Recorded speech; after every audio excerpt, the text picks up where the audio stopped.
ಪಾವಗಡ ಪಟ್ಟಣದ doctor B R Ambedkar ವಸತಿ ಶಾಲೆಯಲ್ಲಿ ಮೂಲಸೌಕರ್ಯಗಳ ಕೊರತೆ ಗಂಭೀರ ಚರ್ಚೆಗೆ ಕಾರಣವಾಗಿದೆ. 125ಕ್ಕೂ ಹೆಚ್ಚು ವಿದ್ಯಾರ್ಥಿಗಳು ವ್ಯಾಸಂಗ ಮಾಡ್ತಾ ಇರುವ ಈ ಶಾಲೆಯಲ್ಲಿ ಸಮರ್ಪಕ ಶೌಚಾಲಯ, ಸ್ನಾನದ ಗೃಹ ಹಾಗೂ ಸುರಕ್ಷಿತ ವಸತಿ ವ್ಯವಸ್ಥೆ ಇಲ್ಲ ಎಂಬ ಆರೋಪ ಕೇಳಿಬಂದಿದೆ. ಮಕ್ಕಳು ಜೀವದ ಹಂಗು ತೊರೆದು ಬಯಲು ಶೌಚಕ್ಕೆ ತೆರಳುವ ಪರಿಸ್ಥಿತಿ ಎದುರಿಸ್ತಾ ಇದ್ದಾರೆ ಎನ್ನಲಾಗಿದೆ. ಈ ಕುರಿತು ನಮ್ಮ ಪ್ರತಿನಿಧಿ ಕುಮಾರ ನಾಗಲಾಪುರ ಅವರ ವರದಿ ಎಲ್ಲಿದೆ ನೋಡಿ.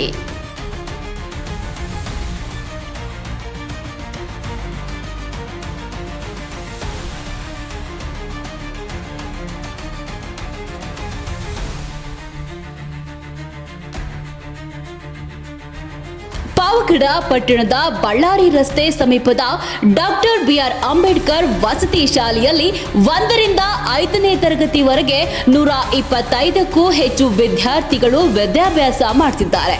ಆದರೆ ವಿದ್ಯಾರ್ಥಿಗಳ ಸಂಖ್ಯೆಗೆ ಅನುಗುಣವಾಗಿ ಶೌಚಾಲಯಗಳ ವ್ಯವಸ್ಥೆ ಇಲ್ಲದಿರುವ ಕಾರಣ ಮಕ್ಕಳು ಶಾಲೆಯ ಪಕ್ಕದ ಗಿಡ ಗಂಟೆಗಳು, ಮುಳ್ಳಿನ ಪೊದೆಗಳು ಹಾಗೂ ಖಾಲಿ ಜಾಗಗಳಲ್ಲಿ ಬಹಿರ್ದಿಸೆಗೆ ತೆರಳಬೇಕಾದ ಅನಿವಾರ್ಯ ಪರಿಸ್ಥಿತಿ ನಿರ್ಮಾಣ ಆಗಿದೆ ಎಂಬ ಗಂಭೀರ ಆರೋಪ ಕೇಳಿಬಂದಿದೆ. ಇನ್ನು ಶಾಲೆಯಲ್ಲಿ ಕೇವಲ 4 ಶೌಚಾಲಯ ಕೊಠಡಿಗಳಿದ್ದು ಅವು ವಿದ್ಯಾರ್ಥಿಗಳ ಅಗತ್ಯಕ್ಕೆ ಸಾಕಾಗ್ತಾ ಇಲ್ಲ ಎಂದು ಸ್ಥಳೀಯರು ಹಾಗೂ ಪೋಷಕರು ಆರೋಪಿಸಿದ್ದಾರೆ.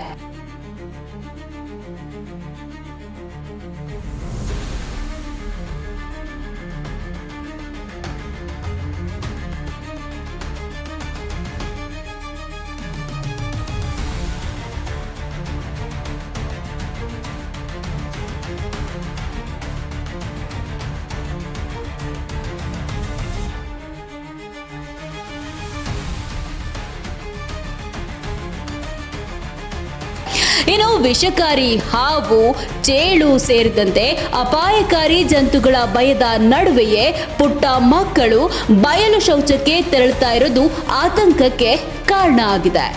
ಇದರ ಜೊತೆಗೆ ಹೆಣ್ಣು ಮತ್ತು ಗಂಡು ಮಕ್ಕಳಿಗೆ ಪ್ರತ್ಯೇಕ ಶೌಚಾಲಯ ಹಾಗೂ ಸ್ನಾನದ ಗೃಹದ ವ್ಯವಸ್ಥೆಯೂ ಇಲ್ಲ ಎನ್ನಲಾಗಿದೆ.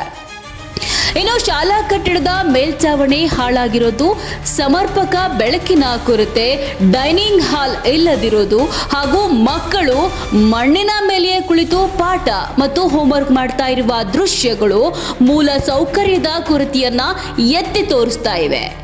ಈ ವಸತಿ ಶಾಲೆಯಲ್ಲಿ ಅನಾಥ, ನಿರ್ಗತಿಕ ಹಾಗೂ ಬಡ ಕುಟುಂಬಗಳ ಮಕ್ಕಳು ಹೆಚ್ಚಿನ ಸಂಖ್ಯೆಯಲ್ಲಿ ವ್ಯಾಸಂಗ ಮಾಡ್ತಾ ಇದ್ದು ಅವರ ಸುರಕ್ಷತೆ ಮತ್ತು ಆರೋಗ್ಯದ ಬಗ್ಗೆ ಸಂಬಂಧಪಟ್ಟ ಇಲಾಖೆಗಳು ಹೆಚ್ಚಿನ ಗಮನ ಹರಿಸಬೇಕಿದೆ ಎಂಬ ಅಭಿಪ್ರಾಯ ವ್ಯಕ್ತ ಆಗಿದೆ. ಇನ್ನು ಅಡುಗೆ ಸಿಬ್ಬಂದಿಯ ಕಾರ್ಯನಿರ್ವಹಣೆ ಹಾಗೂ ವಿದ್ಯಾರ್ಥಿಗಳೊಂದಿಗೆ ಅವರ ವರ್ತನೆ ಕುರಿತು ಸಹ ಕೆಲವು ದೂರುಗಳು ಕೇಳಿಬಂದಿವೆ. ಒಟ್ಟಾರೆ ಯಾವುದೇ ಅನಾಹುತ ಸಂಭವಿಸುವ ಮುನ್ನವೇ ಜಿಲ್ಲಾಡಳಿತ, ಸಮಾಜ ಕಲ್ಯಾಣ ಇಲಾಖೆ ಹಾಗೂ ಸಂಬಂಧಪಟ್ಟ ಅಧಿಕಾರಿಗಳು ಶಾಲೆಗೆ ಭೇಟಿ ನೀಡಿ ವಾಸ್ತವ ಸ್ಥಿತಿಯನ್ನ ಪರಿಶೀಲಿಸಬೇಕು. ತಕ್ಷಣವೇ ಮೊಬೈಲ್ ಶೌಚಾಲಯ, ಸ್ನಾನದ ಗೃಹ ಸೇರಿದಂತೆ ಅಗತ್ಯ ಮೂಲ ಸೌಕರ್ಯಗಳನ್ನು ಒದಗಿಸಿ ವಿದ್ಯಾರ್ಥಿಗಳಿಗೆ ಸುರಕ್ಷಿತ ಹಾಗೂ ಗೌರವಯುತ ವಾತಾವರಣ ಕಲ್ಪಿಸಬೇಕೆಂದು ಸಾರ್ವಜನಿಕರು ಆಗ್ರಹಿಸಿದ್ದಾರೆ. ವರದಿ ಕುಮಾರ ನಾಗಲಾಪುರ.